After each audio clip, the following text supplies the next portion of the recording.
అల్లరికాకి కథ. ఒక ఊరిలో ఒక అల్లరికాకి ఉండేది. చిన్నగా బుల్లి రెక్కలతో చాలా హుషారుగా ఉండేది. కాకిపిల్లకు అమ్మ కాకి ఉంది. ఒక చెట్టు మీద గూటిలో కాకిపిల్ల నివసిస్తూ ఉండేవి.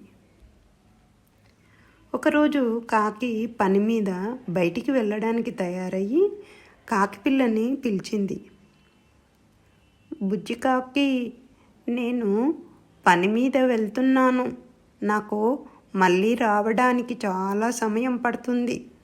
నువ్వు ఒకదానివి ఇంట్లో ఉంటావు కదా, జాగ్రత్తగా ఉండు, అల్లరి చేయకుండా ఆడుకో అని అన్నది. కాకిపిల్ల చాలా బుద్ధిగా, అలాగే అమ్మా, నేను ఆడుకుంటూ ఉంటా అన్నది. కాకి పని మీద వెళ్ళిపోయింది.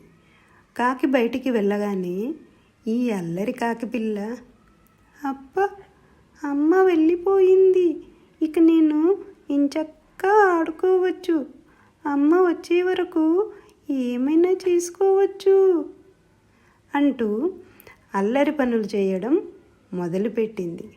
అటు ఇటు ఎగిరింది. ఈ కొమ్మ మీద నుంచి ఆ కొమ్మ మీదకి, ఆ కొమ్మ మీద నుంచి కింద నేలపైకి, మళ్ళీ కొమ్మపైకి, ఇలా ఆడుకుంటూ ఉంది. కింద నేల మీద కుండలో నీళ్లున్నాయి. ఆ కుండ మీదకి కూడా గెంతింది.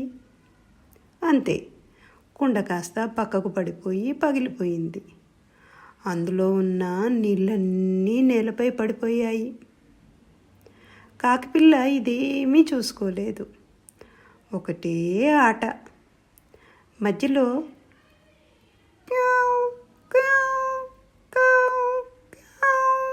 అంటూ పాటలు కూడా పాడుకుంది. కొంచెం సేపటికి ఆడి కాకిపిల్ల అలసిపోయింది. బాగా దాహం వేయడం మొదలయ్యింది. అబ్బా, బాగా దాహం వేస్తుంది, కసిన్ని నీళ్లు తాగాలి అంటూ నీళ్ళ వైపుకు వచ్చి చూసుకుంది. కుండ కాస్త ముక్కలైపోయింది. నీళ్ళన్నీ నేల మీద పోయాయి. త్రాగడానికి నీళ్లు లేవు. అయ్యో, నీళ్ళన్నీ పోయాయి, ఇప్పుడెలా? బాగా దాహం వేస్తుంది, నీరసంగా ఉందే అంటూ మూలుగుతూ కుండ మీద అలా కూర్చుండిపోయింది. కొద్దిసేపు గడిచిపోయింది. కాకిపిల్లకి ఏం చెయ్యాలో అర్థం కాలేదు. ఎక్కడికి వెళ్ళాలో తెలీదు. ఎవ్వరూ కనిపించలేదు. త్రాగడానికి నీళ్లు లేక కాకిపిల్ల దాహం దాహం దాహం అంటూ మూలుగుతూ ఉంది. అయితే కాకిపిల్ల పక్కింటిలో ఒక అవ్వకాకి ఉంది. అదే సమయంలో అవ్వకాకి వాళ్ళ ఇంట్లోనే ఉంది. ఈ కాకిపిల్ల మూలుగు విని, అరే, ఈ గొంతు కాకిపిల్లది కదా, ఏమైందో ఒకసారి చూసి వద్దాం అంటూ కాకిపిల్ల దగ్గరికి వచ్చింది. ఏమిటి, ఎందుకు మూలుగుతున్నావు? దెబ్బలేమైనా తాకాయా అని అవ్వకాకి అడిగింది. కాకిపిల్ల అవ్వకాకిని చూసి మరింత మూలుగుతూ, బాగా దాహంగా ఉంది, నీళ్ళన్నీ కింద పోయాయి, త్రాగడానికి నీళ్లు లేవు అని చెప్పింది.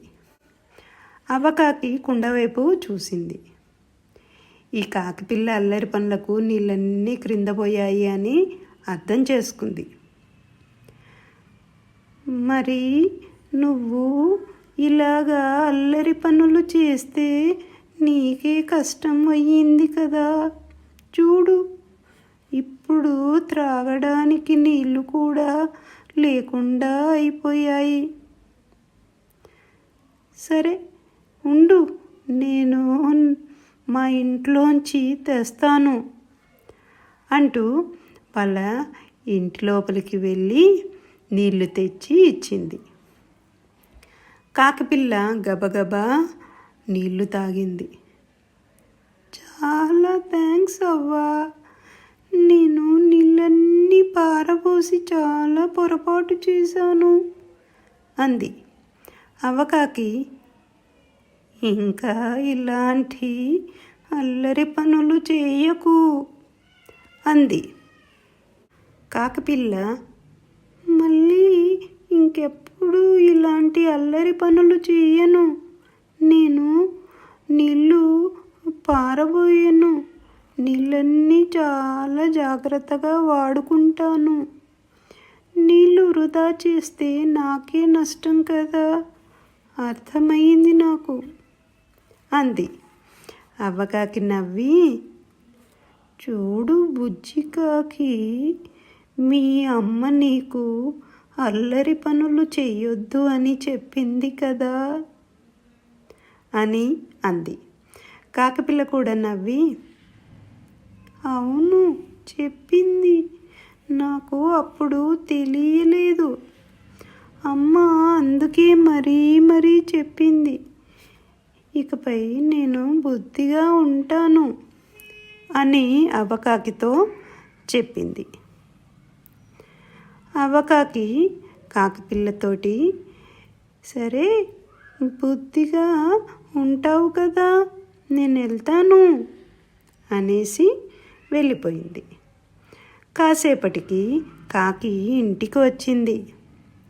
కాకిపిల్ల కాకి దగ్గరకు వెళ్ళి ఆ రోజు జరిగిందంతా చెప్పి, నేను ఇప్పటి నుండి నీళ్లను పారబోయను, జాగ్రత్తగా నీళ్లను వాడుతాను అని వాళ్ళమ్మకి చెప్పింది.